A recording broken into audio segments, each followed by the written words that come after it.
Hello everyone from Geneva WHO headquarters. Welcome to this regular COVID-19 press conference. Today with us we have Dr. Tedros, WHO Director General, Dr. Mike Ryan and Dr. Maria Van Kerkhove. Before giving the floor to Dr. Tedros, just to remind you that we are sending you a number of press releases from the headquarters, but also from our regional and country offices, so you get to know what WHO is doing around the world. As always, we will have an audio file available immediately after this press briefing and transcript probably tomorrow. I will give the floor to Dr. Tedros for his opening remarks. Thank you, Tariq. Good morning, good afternoon, and good evening. Some countries and communities have now endured several weeks of social and economic restrictions. Some countries are considering when they can lift these restrictions. Others are considering whether and when to introduce them. In both cases, these decisions must be based first and foremost on protecting human health and guided by what we know about the virus and how it behaves. Since the beginning, this has been an area of intense focus for WHO. As we have said many times before, this is a new virus and the first pandemic caused by a coronavirus. We are all learning all the time and adjusting our strategy based on the latest available evidence. We can only say what we know, and we can only act on what we know. Evidence from several countries is giving us a clearer picture about this virus, how it behaves, how to stop it, and how to treat it. We know that COVID-19 spreads fast, and we know that it's deadly, 10 times deadlier than the 2009 flu pandemic. We know that the virus can spread more easily in crowded environments like nursing homes. We know that early case finding, testing, isolating, caring for every case, and tracing every contact is essential for stopping transmission. We know that in some countries, cases are doubling every 3 to 4 days. However, while COVID-19 accelerates very fast, it decelerates much more slowly. In other words, the way down is much slower than the way up. That means control measures must be lifted slowly and with control. It cannot happen all at once. Control measures can only be lifted if the right public health measures are in place, including significant capacity for contact tracing. But while some countries are considering how to ease restrictions, others are considering whether to introduce them, especially many low and middle income countries in Africa, Asia, and Latin America. In countries with large poor populations, the stay-at-home orders and other restrictions used in some high-income countries may not be practical. Many poor people, migrants, and refugees are already living in overcrowded conditions with few resources and little access to health care. How do you survive a lockdown when you depend on your daily labor to eat? News reports from around the world describe how many people are in danger of being left without access to food. Meanwhile, schools have closed for an estimated 1.4 billion children. This has halted their education, opened some to increased risk of abuse, and deprived many children of their primary source of food. As I have said many times, physical distancing restrictions are only part of the equation, and there are many other basic public health measures that need to be put in place. We also call on all countries to ensure that where stay-at-home measures are used, they must not be at the expense of human rights. Each government must assess their situation while protecting all their citizens and especially the most vulnerable. To support countries in making these decisions, WHO will tomorrow be publishing its updated strategic advice. The new strategy summarizes what we have learned and charts the way forward. It includes 6 criteria for countries as they consider lifting restrictions. First, that transmission is controlled. Second, that health system capacities are in place to detect, test, isolate, and treat every case and trace every contact. Third, that outbreak risks are minimized in special settings like health facilities and nursing homes. Fourth, that preventive measures are in place in workplaces, schools, and other places where it's essential for people to go. Fifth, that importation risks can be managed. And sixth, that communities are fully educated, engaged, and empowered to adjust to the new norm. Every country should be implementing a comprehensive set of measures to slow down transmission and save lives, with the aim of reaching a steady state of low level or no transmission. Countries must balance between measures that address the mortality caused by COVID-19 and from other diseases due to overwhelmed health systems, as well as the social economic impacts. As the pandemic has spread, its public health and socio-economic impacts have been profound and have disproportionately affected the vulnerable. Many populations have already experienced a lack of access to routine, essential health services.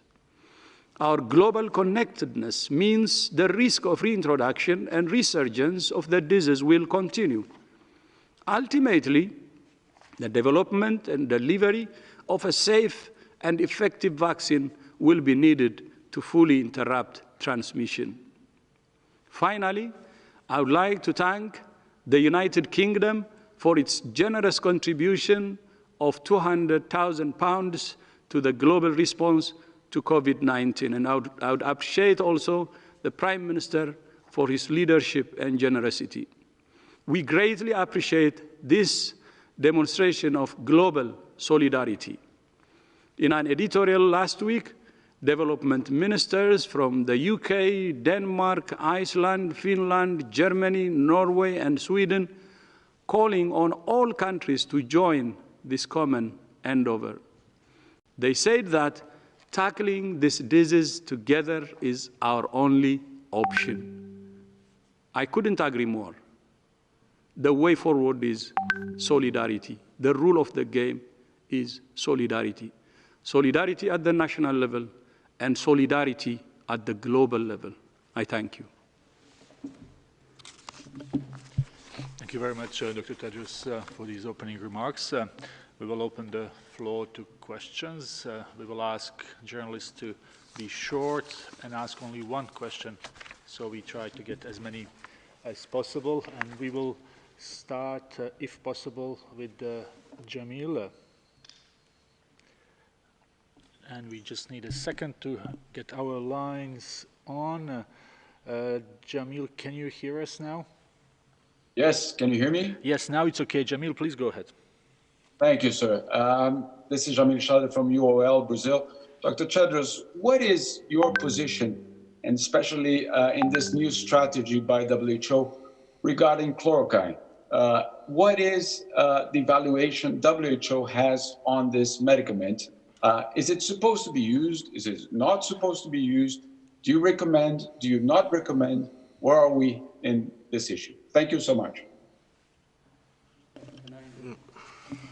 Yeah, thank you. Thank you so much. Before I pass this to Mike, I would like to say a few words.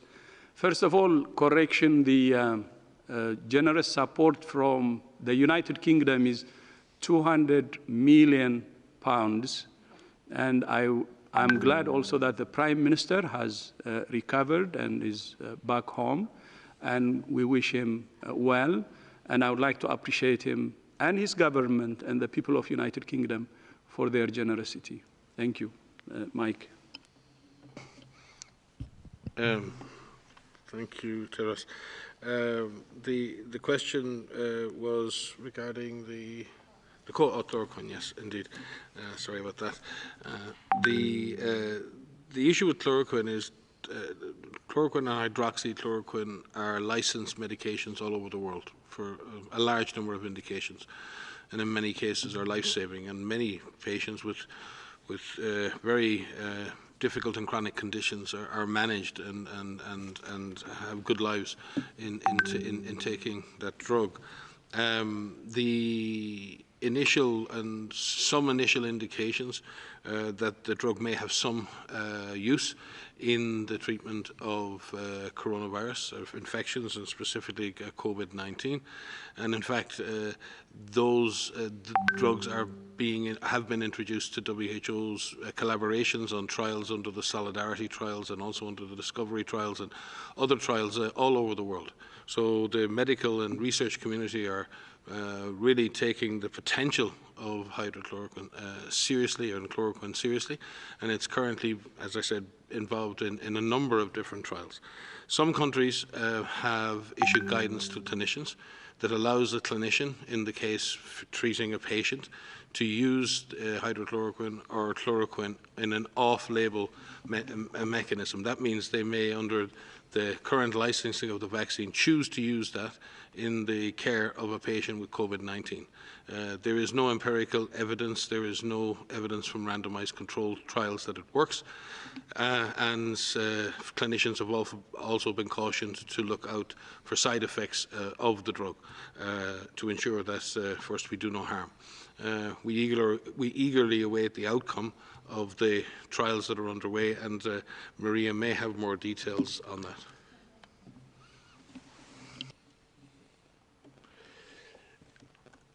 Okay, thank you very much. Thank you very much. So we will go to India today. It's Amit Kumar, if I'm not mistaken. Ankit. Hi, my name is Ankit Kumar. I represent India today.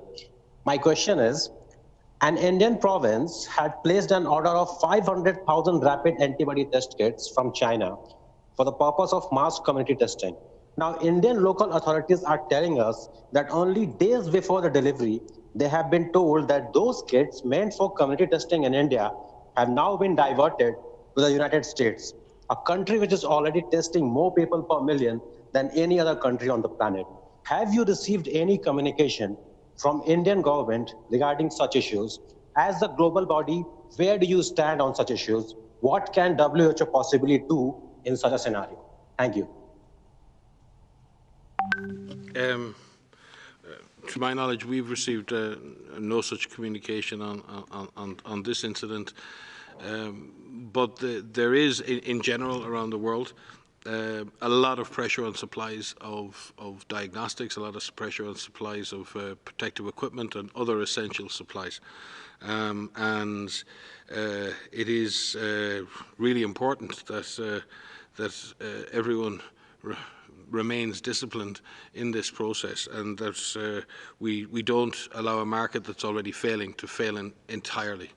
Now, in that regard, WHO, and the Director General announced it on Friday, has been working over the last months with other agencies inside the United Nations and other multilateral organizations to create a global supply chain process, a task force that tries to bring together procurement, allocation and supplies around a set of essential products like diagnostics, protective gear, oxygen supplies and ventilators and other important support equipment.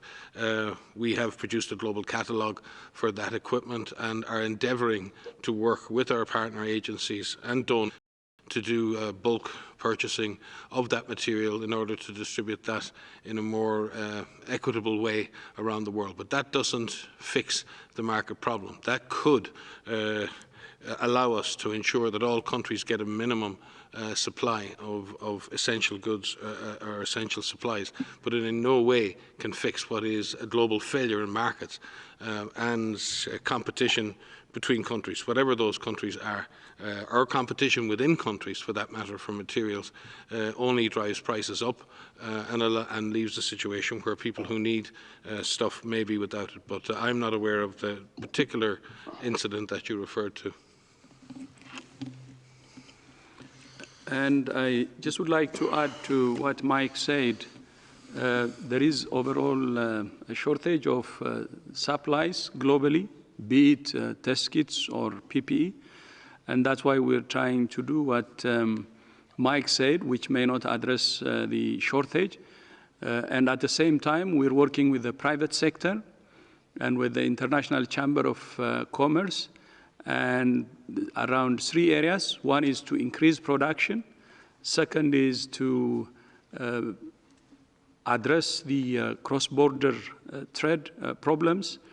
And third, equitable distribution. So we'll continue working to address the root causes of the supply problems. Thank you very much, Dr. Ryan and Dr. Tedros. We will now go to Reid Wilson from The Hill. Reid, can you hear us? I can. Thank you for taking my question.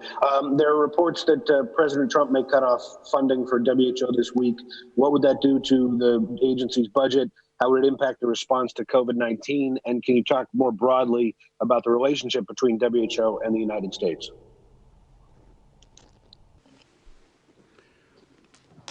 As you know, the United States is actually the largest contributor to WHO.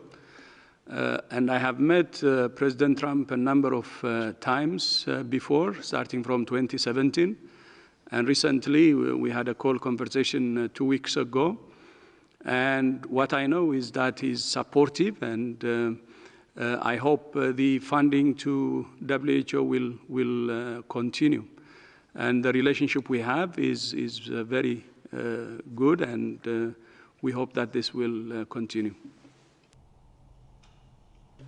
Thank you very much. Let's go to Agence France-Presse, Nina Larsson. Nina, can you hear us? Yes. Thank you for taking my question. A lot of people who get sick from COVID-19 appear to show symptoms in waves where they appear to get better only to get sick again. Could you say whether or not it's been determined whether having COVID-19 actually provides immunity, or if people can get sick with the disease more than once, and what impact that would have on lifting confinement and physical distancing measures? Thanks a lot. I can begin and Maria can supplement. Certainly during the course of any individual illness, patients may, their status may change during the course of the illness. The initial response to the virus can generate very high fevers as the person fights the presence of the virus in the body, and sometimes can appear to get better, and people might say the fever breaks, but in other situations that process is set up in the lungs, and people can then develop a pneumonia, which then results in a further deterioration. Other patients may have other organ failures that cause them to further deteriorate. Underlying conditions may come into play. So a patient's clinical status during the course of an illness can change right the way through the illness depending on what is dominating their symptoms at that time. The virus, the immune response to the virus, the situation of the lungs, and then other underlying conditions that may make things worse. So seeing variations during infection is not unusual. With regards to recovery and then reinfection, I believe we do not have the answers to that. That is an unknown. One would expect that a person who generates a full-blown immune response with detectable antibodies should have protection for a period of time. We just don't know what that period of time is. We would expect that to be a reasonable period of protection, but it is very difficult to say that with a new virus, and we can only extrapolate from other coronaviruses, and even that in there, the data is quite limited. Maria? Yeah, so to add to that, so there is a limited amount of information that's coming out about the antibody response to people who have been infected. And what we really need to understand is what does that response look like for somebody who had a mild infection, who had severe disease, who had critical disease. There's a study that's recently come out from Shanghai. It's a preprint, so it's not peer-reviewed, that has looked at plasma in 175 recovered patients. And that found, some individuals had a strong antibody response. Whether that antibody response actually means immunity is a separate question. That's something that we really need to better understand, is what does that antibody response look like in terms of immunity. In that same study, they found some patients who had no detectable antibody response, and they found some individuals who had a very high response. So right now, the information is mixed. We need much more information from recovered patients. There's more than 300,000 people globally who have recovered, and we really need to better understand what that antibody response is. There are a number of studies that are underway that are looking at the antibody response using different serologic tests that are currently available. Some of these are screening assays, and some of these require high BSL labs that could look at a neutralization assay. And so as soon as we have that information, we will share that with you. But right now, we don't have a full picture of what immunity looks like. And until we do, we can't give a complete answer. Thank you very much, Dr. Van Kerkhove and Dr. Ryan. Next question is coming from Michael Bosurkiv, from contributor to CNN. Michael, please. Thank you. Can you hear me? Yes, please go ahead. Okay, thanks for the question and the correct pronunciation of my name. Dr. Tedros, greetings to you. Again, I go back to the criticisms from the White House last week, especially in regards to the early actions by WHO. President Trump, among others, by the way, said that WHO was late to the game, so to speak, especially on the declaration of human-to-human transmission. I'm wondering if you could address that criticism, and very quickly, if you could also, what would be the financial gut punch, if you will, if funding from the biggest donor were withdrawn? I think the world needs to know how badly this would affect the organization at this crucial time. Thank you very much.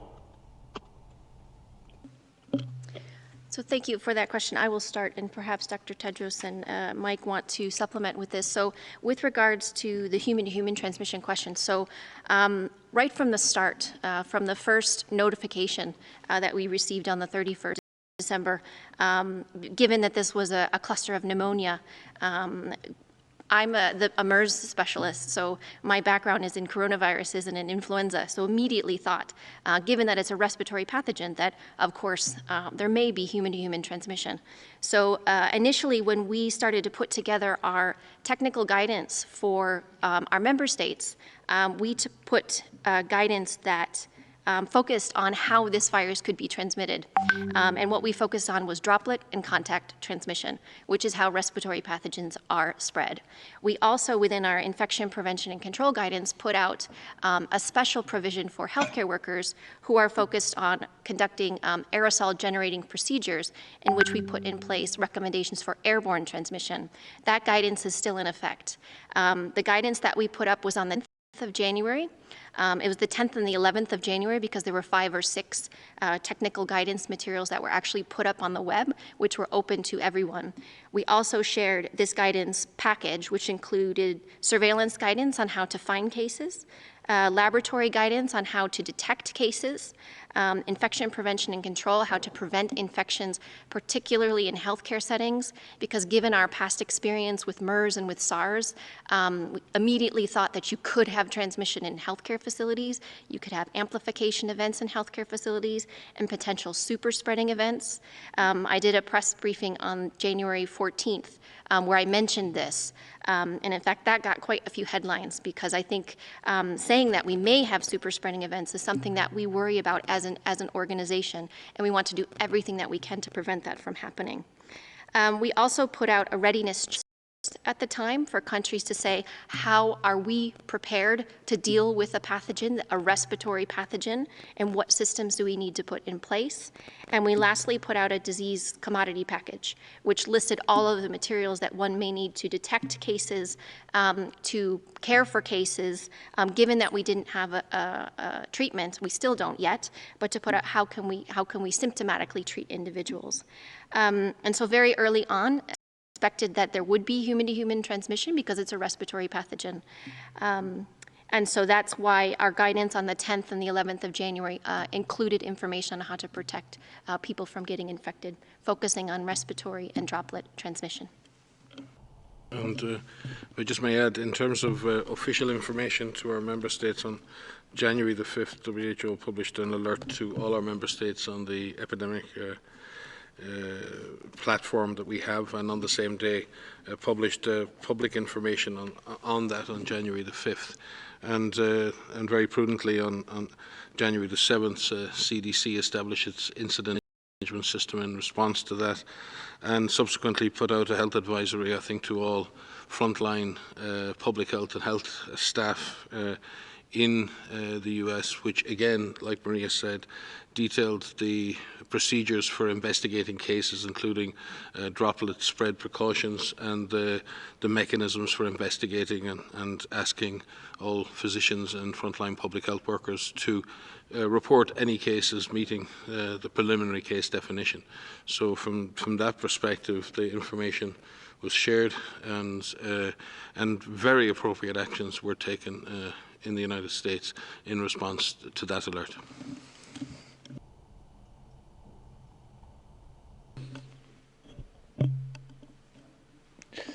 Thank you very much. Hope this answers the question. We go now to Kimberly from Time. Kimberly, can you hear us? We will try one more time. Kimberly from Time. I'm here. Thank you for taking my call. Apologies for my inept action with Zoom. I wanted to ask whether China has yet given the WHO the DNA samples from the original outbreak, as well as explained on what date it concluded that there was indeed human-to-human transmission. And also, has it done enough in terms of virus sharing as of today? And what assurances has it given you that it will share in the future? I can start. And so I believe, I have to go back at the timeline, but I believe there were some suggestions of human-to-human transmission in mid-January. And with regards to virus sharing, I know your question was about China, but in terms of the development of diagnostics, the development of therapeutics and vaccines, it's really imperative that viruses are shared by all countries that have access to these samples. And given the fact that it has transmitted to a number of countries, we support the sharing of these samples to other labs so that those diagnostics, those vaccines, those therapeutics can be developed.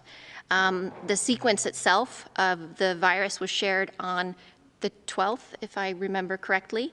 And because that happened, we had PCR assays that were rapidly developed and shared globally. I believe we posted the first PCR assay on our website on the 14th of January. And so because of that, a lot of labs were able to develop PCR assays, and so detection globally could happen very, very quickly. Thank you very much. Next question is Peng Hui, People's Daily. Can you hear us? Yes, can you hear me? Yes, please go ahead.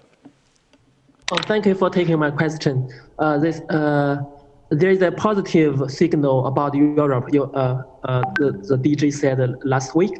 So how does the current situation in Europe? Do you expect the turning point coming in 1 or 2 weeks for most European countries? Obviously, we all dearly hope that is the case, and we've certainly seen a stabilization in a number of countries in the direction of travel of the epidemic curve, and the intensity of increase has stabilized. And some countries have actually begun to see a pretty consistent drop, first in the number of hospital admissions, but then we should start to see that follow through. Deaths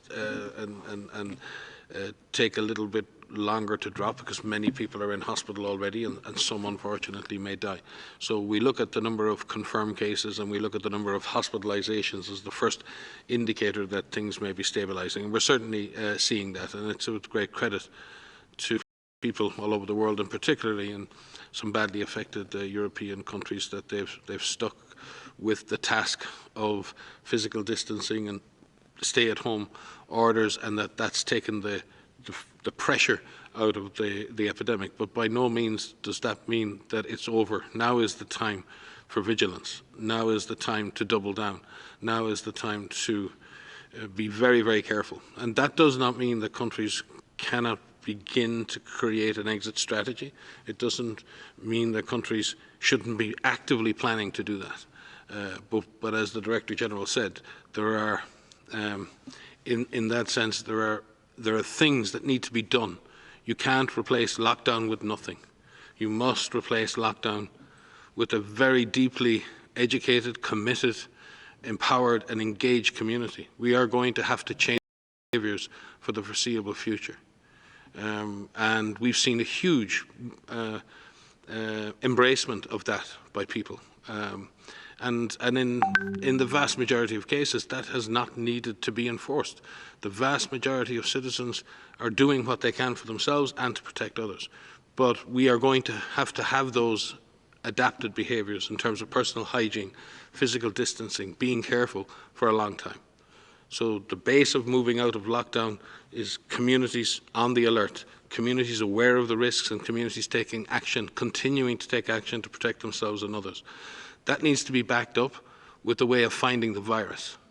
At the moment, everybody is suffering because everyone has to be separated. That's because countries don't know exactly where the virus is.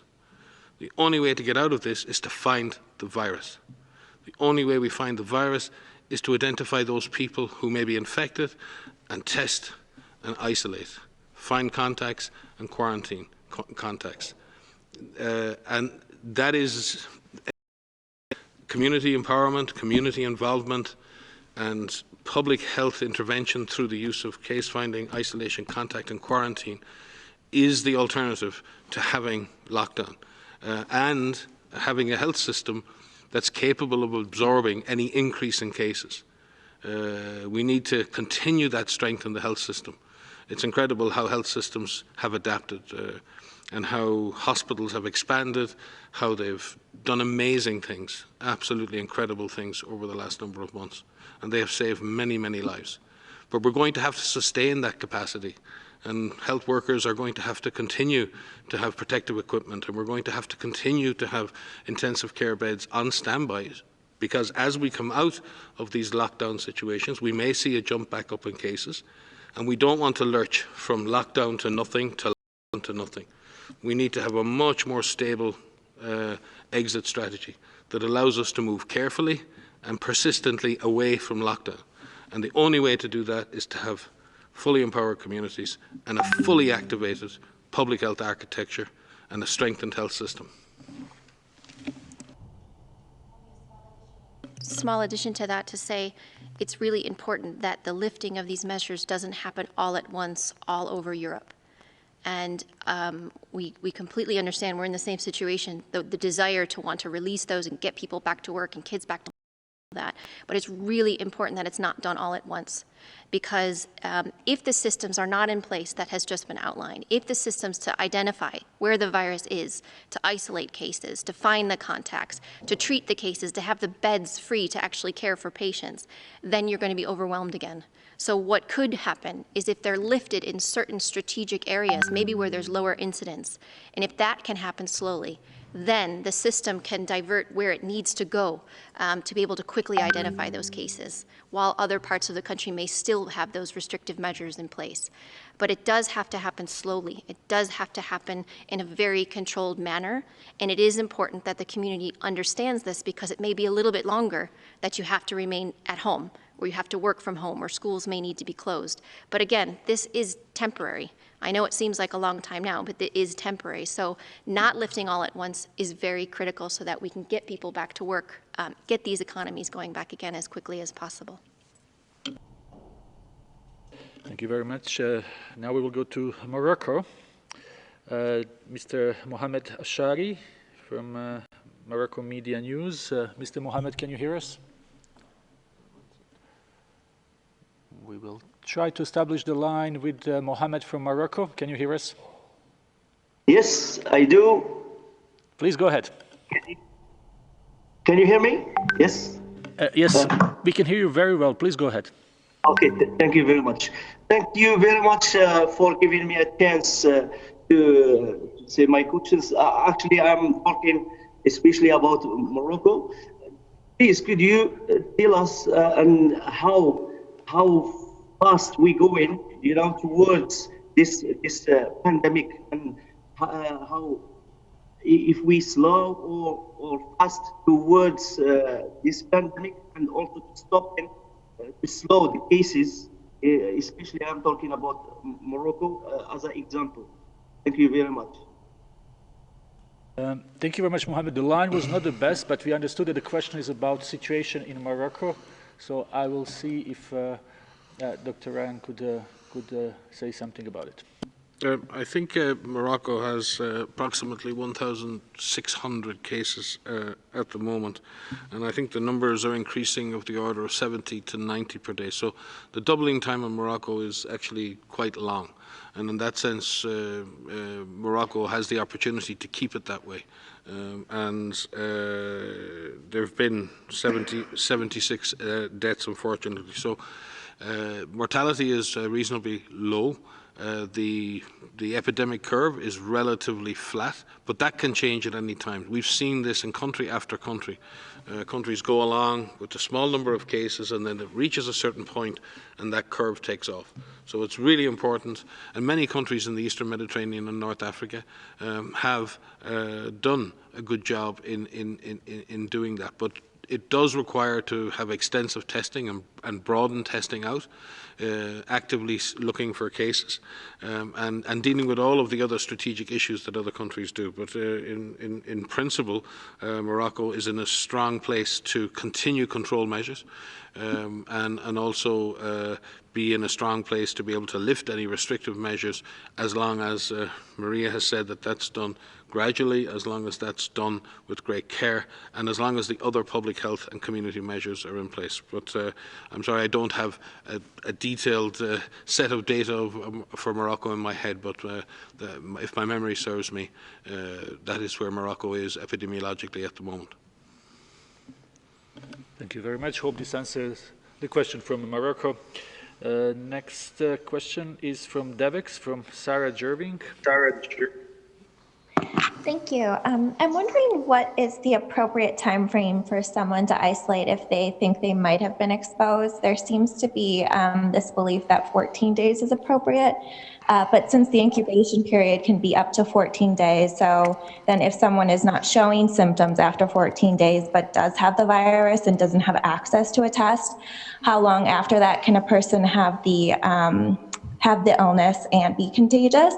And then in terms of the reactivation in people, based on your previous response, is it possible for the virus to be latent in someone, or are we talking about reinfection? Thank you for these questions. So yes, what we recommend for somebody who is exposed to an infected person is that they be followed, that they be quarantined for 14 days. Most people who are infected with COVID-19 will develop symptoms within 5 days. That's the median time, 5 to 6 days. But it goes up to 14 days. So 14 days is a good marker.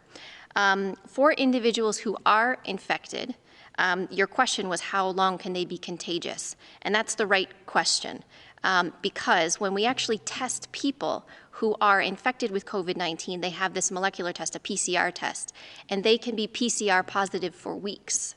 But that doesn't actually mean that they're contagious for weeks. So what the PCR does is it measures fragments of the virus, parts of DNA of the COVID-19 virus that is detectable through this molecular test, but it doesn't actually mean that you're contagious for that long. What we've seen from some preliminary studies, and I'm referring to a study from Germany, is among some mild patients, I believe it was 8 or 9 mild patients, that they could find live virus for 8 or 9 days after symptom onset. What we need is much more data from countries to actually be able to say how long is someone contagious. And so right now what we have are these PCR tests which suggest that people with mild disease can be PCR positive for 2 to 3 weeks. What we need to understand is out 2 to 3 weeks, are those people still contagious? And so again, this is another example where we don't have the full picture, but there's a lot of studies that are underway to give us those answers. And so we hope to be able to get back to you with more details on that as soon as they're available. On the issue of reactivation and latent infection, I mean, there are many situations, particularly in viral infection, where someone doesn't clear the virus entirely from their system. It can happen in the case of immunocompromised people who are sick for other reasons, and then the virus can come back and attack the person again, and that's sort of seen as reactivation. It's not that it's usually that the virus was never properly cleared. There are other situations where someone clears the virus but develops a secondary infection, a secondary bacterial infection. Often in influenza, for example, it's not the influenza infection that causes the problem. It's very often the secondary bacterial pneumonia. The damage to the lungs and the inflammation creates unfortunately an opportunity for bacteria that are normally non-pathogenic, they're all over the place, but can actually exploit the fact that the lungs are weakened. And you end up then with a very high fever, sick, but you're actually not sick with the virus, now you're sick with the bacterial infection. So there are many reasons why we might see reactivation of infection, either with the same infection or with another infectious agent. The issue of long-term, I think, transmission has been dealt with by Maria. There will always in health be exceptions. There will always be individuals who may transmit for longer. There may be individuals whose incubation period may be for longer. It may happen. There are outliers in every walk of life. We all know people who are given a year to live because of a cancer diagnosis and they live for 10 years. That doesn't mean that everyone with that diagnosis lived for 10 years. It means one person has lived for very much longer, but on average, this is how long people survive. And I think we need to look at that. These are averages, and then we look at the range around the average, and we try to explain that this is likely where the shortest incubation periods are in reality. But there will always be a chance of an outlier. And I always say we need to study the outliers. We need to study those who transmit for longer. We need to study those who have don't clear the infection properly, because these are very significant events. But we also have to be able to make good public health policy, and we have to try and make the best possible estimates of what is a reasonable incubation period that incorporates the vast majority of people, and reasonable transmission periods that incorporate the vast majority of people, and at the same time look at outliers, examine them, why they're occurring. And that is the work of science, and in the end, you've got to translate science into policy. You've got to translate all of that data into a rational policy that can be implemented for public good. Our policy actually is, it may be helpful. And this is based on the science that we have. So what the WHO recommendations are is for someone who tests positive for COVID-19 with a PCR test, what we recommend is to be released from either hospital or from home isolation is that their symptoms resolve and they have 2 negative PCR tests 24 hours apart. Now, we realize that they may be difficult in many situations where lab testing may be challenged for one reason or another. So in situations where tests are not available, if you have someone that's home that's a suspect case, that's a probable case and couldn't get tested, what we recommend right now is that those individuals are in home isolation if they can't be isolated in a medical facility until their symptoms resolve, plus an additional 14 days. Now, what we're trying to do right now is look at that 14-day extra period to see if that's something that can be reduced based on available data. Thank you very much. We have time for maybe another one or two questions. So let's go to Guatemala now, to Grecia Ortiz from Diario La Hora. Grecia, can you hear us? Yes, this is a question for Dr. Tedros. Many countries make the use of masks mandatory, including Guatemala. But what other measures must accompany their use, and what are the measures that you, as the WHO, consider vital or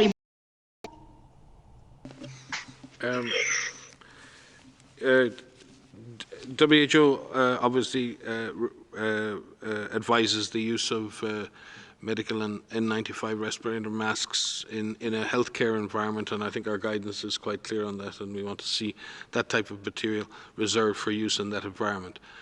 However, there's been a very healthy global debate around the use of masks more broadly, or face coverings more broadly at societal level.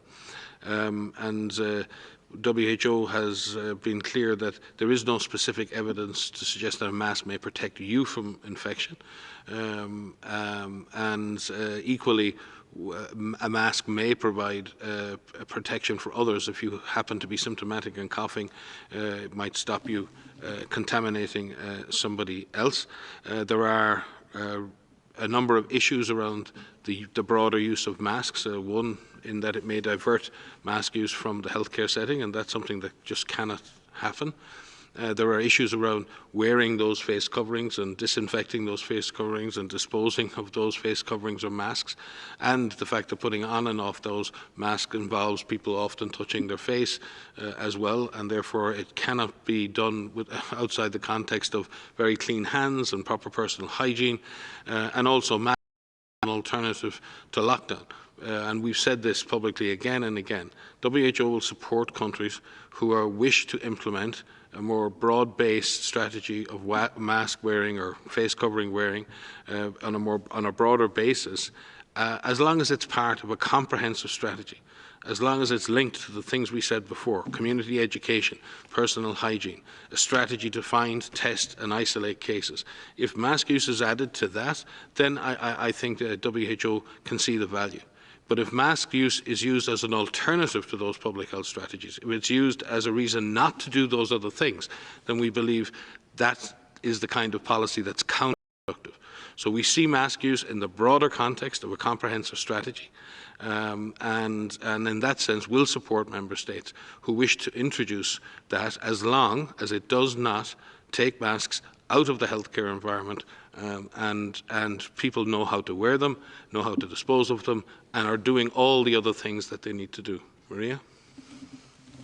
Just to add, with the comprehensive strategy that Mike just mentioned, it includes also physical distancing, it includes hand hygiene, it includes respiratory etiquette, it includes staying home if you're unwell, it includes cases being isolated, confirmed cases being isolated, it includes contacts being in quarantine, and it includes following, the directives of the national governments if there are stay-at-home orders in place, and of course, overall having an empowered community to know what they can do to protect themselves and their families. So, as Mike has said, it's part of a comprehensive approach. It cannot be used alone. But we support governments in making these decisions, and in our recent updated guidance, we've put some considerations that they may take into account when making these decisions. For example, if physical distancing is not possible in certain communities or certain populations, perhaps the use of a face covering or a non-medical mask may be useful there. And so we, like Mike says, we support these decisions being made, but as part of a comprehensive approach. And if I could just supplement, one of the consequences we really don't want to see happen as lockdowns or as there'll be, there is huge pressure on people to go back to work, to go back to school, to participate in daily life. I don't want to be the person at home with a fever and with a job to go to, where I can make a calculation that instead of picking up the phone and phoning my health provider or phoning the public health authorities and asking for a test and a diagnosis, that I think that putting a mask on is an adequate response to that situation. And that is something we really have to be careful about. you may be inadvertently sick, you may not know, but it's something we have to think about very, very carefully. And that's why everything we do in public health or in policy affects something else. So the pressures on people to go back to work are going to be very strong and very appropriate. But we don't want people having to make difficult choices and in some way think that putting a mask on is the same as staying home and reporting the fact that you're sick to authorities. Thank you very much. Let's see if we can take one more question. Stephanie from Reuters. Stephanie, can you hear us? Yes. Please go ahead, Stephanie. Yes. Thank you. Can you hear me? Yes, please go ahead. Okay, thank you. Regarding Yemen, please, I wondered what kind of data you're getting from Yemen. There was a case reported on Friday in Hadramaut in the south. I wondered what you're getting in terms of information on contact tracing.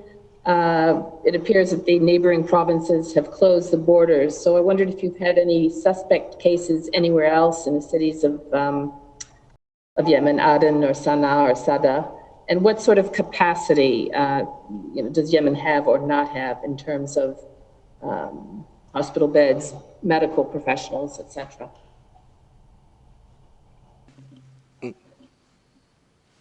Stephanie, we'll have to get back to you on that. We actually had a conference call with our country representative there, and I just don't have that data with me. There's been a huge amount of work going on to prepare isolation facilities, train contact tracing teams, and establish the lab facilities. And as you indicated, the lab there confirmed the first case. What I don't have is number of suspect cases that have been detected. We only have the confirmed number here at global level, but we will certainly get that. Your concern, though, is correct. The situation in Yemen has a collapsed health system, a very fractured health system, and a hugely vulnerable population. And the UN system is working with all sides to try and ensure that the surveillance systems that we have in place for polio, that we have in place for cholera, that we have in place for other diseases are now being fully activated to detect any suspect cases of COVID-19. Clinical care. Many health facilities are destroyed in Yemen, and WHO with partners has been delivering health care through adapted clinical pathways over the last number of years. And we will be able to deliver supportive care to patients with suspect COVID-19 and potentially medical oxygen. Ventilation is going to be a huge challenge. It's going to be a major challenge, and not just the ventilators, but more the technicians to run those ventilators. So we're also looking at how we can provide critical care to people. We do this in trauma care in Yemen and in Syria and in Iraq, and WHO with partners runs major clinical pathways for very high impact trauma in many countries, and we will attempt to do the same in Yemen. But it's not easy, as you say. It's a very large country. It's a very fractured health system, and one in which we will all struggle to provide the adequate levels of supportive care to people should the disease take off in this community. Thank you very much. So if we all agree, can we have one more question, DG? And before we wrap up, let's go with our friend Jamie Keaton from Associated Press. Jamie, can you hear us? Yes, Tarek, thank you very much. Let me just scroll back to my question here. Thank you very much. We're trying to, hold on one second. Bear with me 1 second.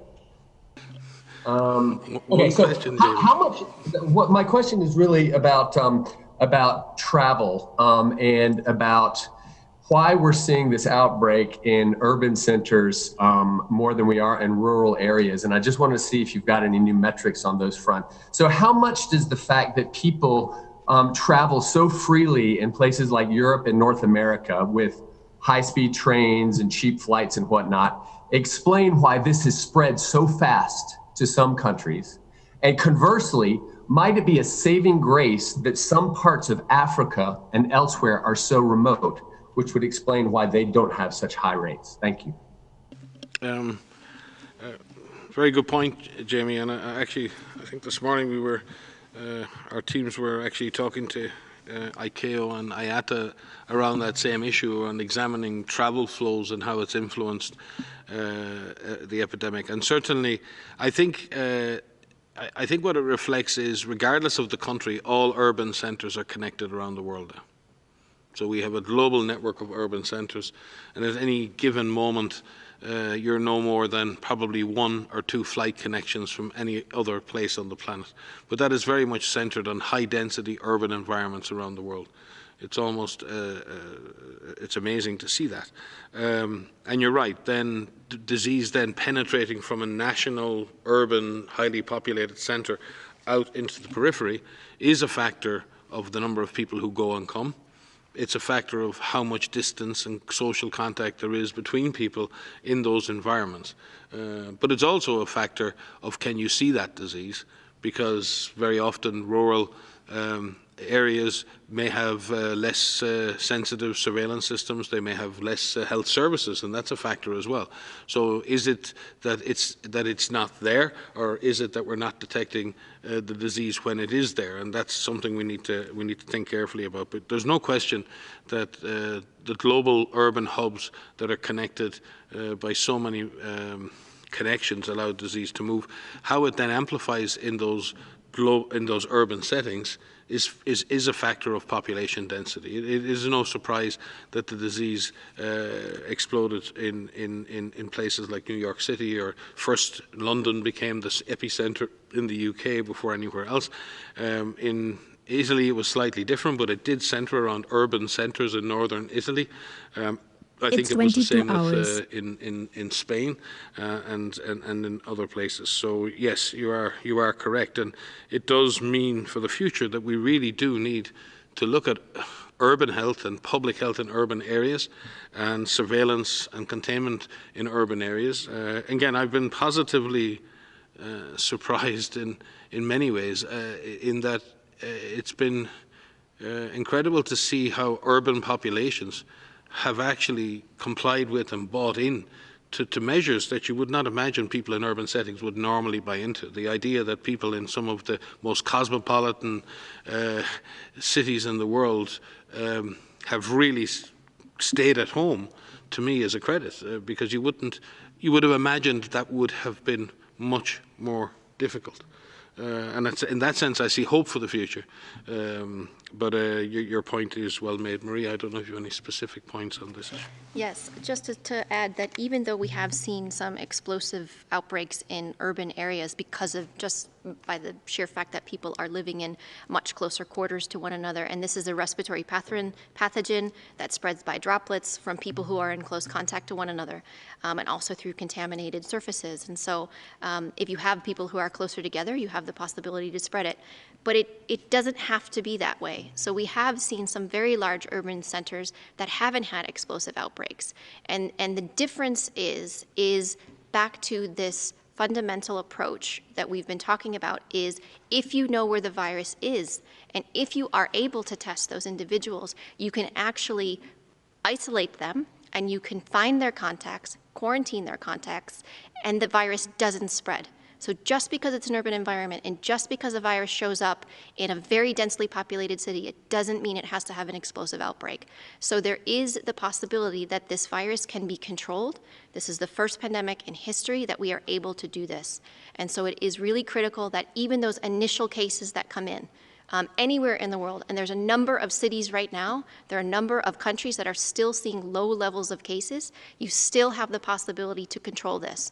And so the quicker that that can be done, the more aggressive action that can be done as soon as possible, the better the chances that you will not see that exponential growth and that outbreak taking off. Thank you very much.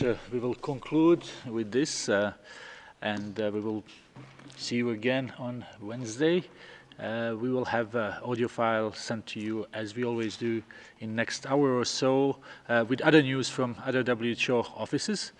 And then hopefully the transcript of this press briefing will be posted sometimes tomorrow. Thank you. Okay, thank you. Thank you, Tariq, and thank you all who have participated, and see you in our next presser.